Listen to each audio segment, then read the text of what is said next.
आइए सबसे पहले आपको भोपाल की खबर बताते हैं। भोपाल में नवरात्र के मौके पर हिंदू संगठनों के सख्त रवैये के बाद भोपाल प्रशासन भी अब सख्त हो गया है। भोपाल प्रशासन ने गरबा, डांडिया और दूसरे सांस्कृतिक कार्यक्रम में शामिल होने वाले सभी लोगों की पहचान पत्र के सत्यापन का आदेश जारी कर दिया है। भोपाल प्रशासन के मुताबिक किसी को भी बिना पहचान पत्र के गरबा, डांडिया पंडालों में एंट्री नहीं दी जाएगी। हिंदू संगठन के कार्यकर्ता पंडालों के बाहर सीसीटीवी कैमरे लगा रहे हैं। पंडालों के बाहर गंगा जल और कलावा भी रखा गया है। पंडाल में प्रवेश करने वाले हर शख्स पर गंगा जल का छिड़काव होगा और कलावा बांधा जाएगा।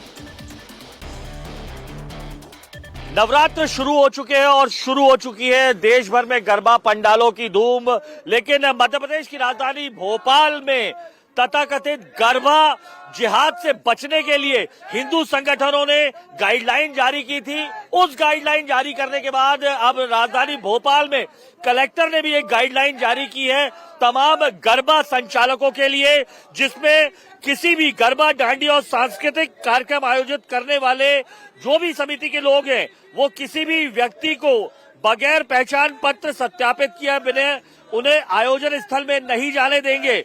इसमें साफ तौर पर लिखा है कि सीसीटीवी कैमरा भी लगाया जाएगा, लगाया जाना जरूरी है तमाम जगहों पर, ताकि अवांछित लोगों का प्रवेश करना जो है वो न कर पाए। साथ ही संदिग्ध, आपत्तिजनक, धारदार हथियार नहीं ले जाया जा सकेगा। इंडिया टीवी के पास वो आदेश की कॉपी भी है और तस्वीरें यहाँ पर ये कलेक्टर के गाइडलाइन की है।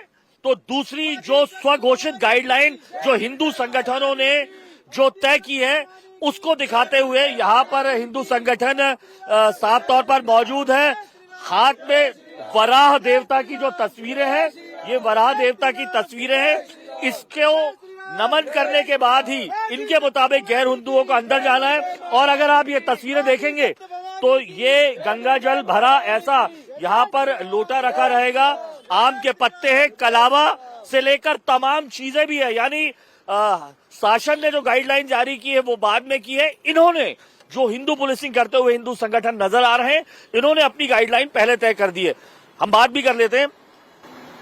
शासन की गाइडलाइन आ गई है, सीसीटीवी भी लगाना है, आधार कार्ड भी चेक करना है। ये तो खैर आप पहले ही बोल रहे थे, दिक्कत क्या है और इस गाइडलाइन को कैसे फॉलो करेंगे?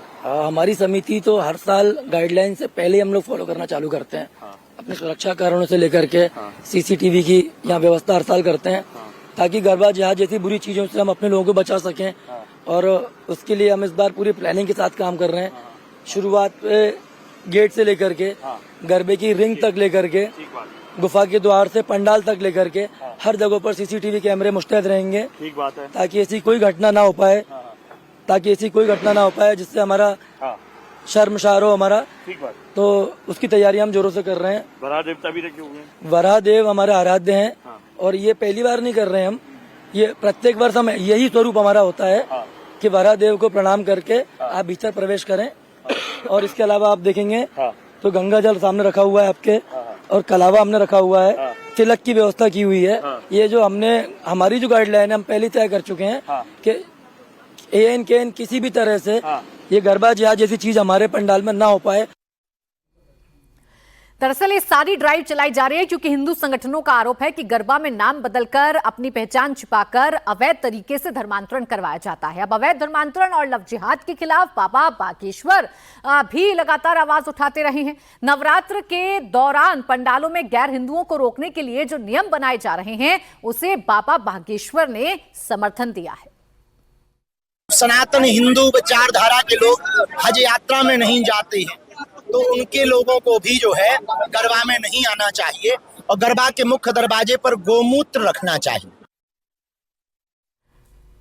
अब देखिए अलग अलग रिएक्शन सामने आ रहे हैं। आपने तैयारी पंडालों की देख ली, क्या कह रहे हैं धीरेन्द्र कृष्ण शास्त्री, ये आपने सुन लिया। भोपाल प्रशासन ने भी अपनी तैयारी की है। जी हाँ, भोपाल प्रशासन के आदेश पर मोहन यादव सरकार में मंत्री विश्वास सारंग का भी बयान सामने आ गया।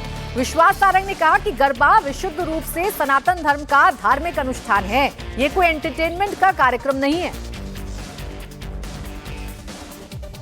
गरबा विशुद्ध रूप से हिंदू परंपरा का, सनातन धर्म का एक धार्मिक अनुष्ठान है।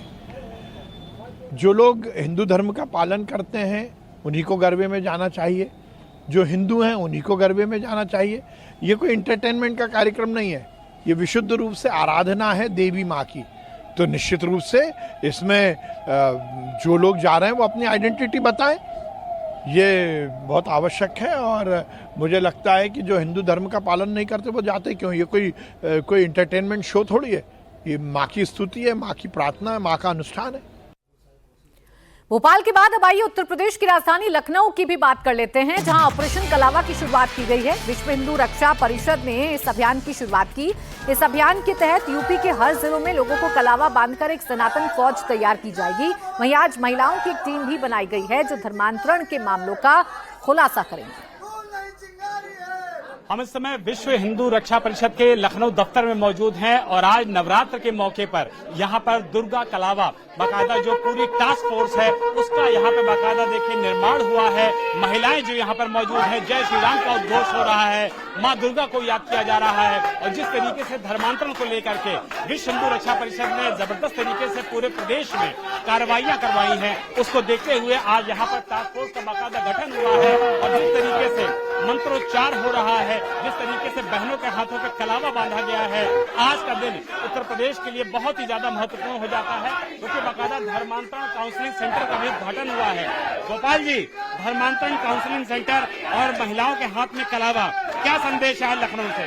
देखिए, हमेशा रक्षाबंधन पर हमारी बहनें बांधती थी, लेकिन जिस तरह से हमारे पूरे भारत में लगातार धर्मांतरण लव जिहाद का कार्यक्रम चल रहा है और हमारे जो हेल्पलाइन नंबर पर जितनी लोगों का फोन आया है, उस हिसाब से मेरा मानना है कि पूरे भारत में 2 लाख लोगों का चाहे ईसाईकरण या